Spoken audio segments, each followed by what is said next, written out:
ग्रामीण समस्या आपल्या पुढे जनतेने मांडल्या आहेत आणि आपण फटाफट त्याला मार्गीसुद्धा लावलेला आहे. काय वाटतं ग्रामीण जनतेची या सर्व परिस्थिती बघून आता एकंदरीत तुमची नेमकी काय प्रतिक्रिया असणार आहे? आजच्या या कार्यक्रमानिमित्त आले होते, रस्त्याच्याही समस्या होत्या.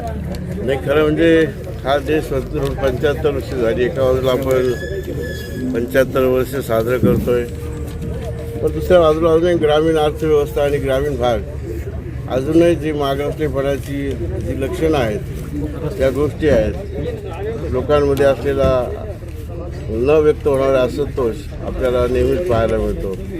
अजूनही ग्रामीण भागामध्ये पिण्याच्या पाण्याच्या सोयी सरकारनं घोषणा केल्या, योजना राबवल्या, परंतु अजूनही त्या योजना नीटपणे कार्यान्वित झालेल्या नाहीत.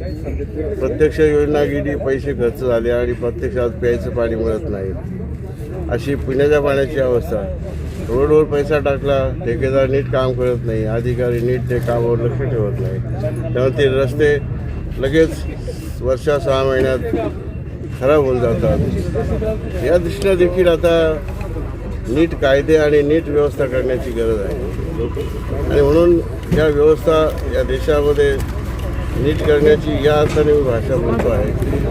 हे रस्ते, या योजना, सरकारी पैसा हा समाजाच्या दृष्टीने चांगला खर्च होण्याच्या दृष्टीने, या योजना चांगल्या राबवण्याच्या दृष्टीनं खऱ्या अर्थानं सर्व स्तरावर प्रामाणिक निस्वार्थपणे प्रयत्न होणे गरजेचे आहे. ते झाले तर मला असं वाटतं हा देश विकासाला लवकर समीर जाईल.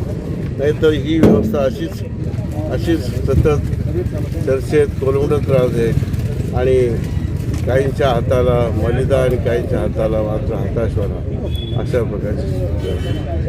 सर, पहिला वर्ष पूर्ण झालेलं आहे आपलं खासदारकीचं. या 1 वर्षामध्ये आपल्या मतदारसंघामध्ये कशा पद्धतीचा या ठिकाणी प्रतिसाद मिळतोय? निधी देण्याचं जे सत्र चालू आहे, कामाचे सत्र सुरू झाले.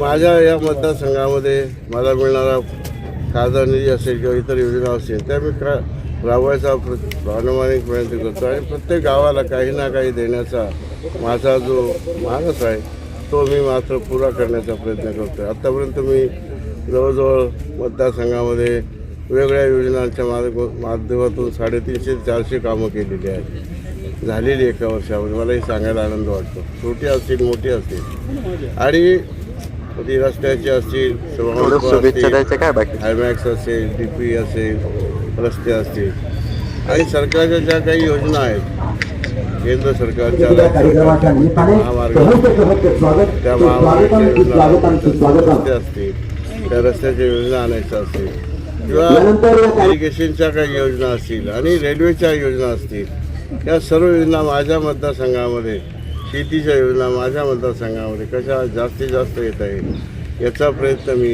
जिथे जिथे मला संधी मिळते तिथे तिथे ते मी मांडण्याचा प्रयत्न करतो, सांगण्याचा प्रयत्न करतो. आणि गाऱ्हाणं मांडणं हा माझा स्थायी भाव असल्यामुळे जिथे संधी मिळाली तिथे ती व्यक्त करतो. आणि सांगायला आनंद वाटतो की मी याचं फलित कोणी घेतलं, काय घेण्याचा विचार न करता माझ्या मतदारसंघामध्ये काम झालं आहे, होतं आहे, आणि ते करण्याचा माझ्या शब्दानं झालं, माझ्या पत्रामुळं झालं, माझ्या आग्रहामुळं झालं, याचा मनस्वी आनंद मी घेत असतो. आणि प्रसिद्धी मिळव ना मिळव याचा मी काही विचार करत नाही.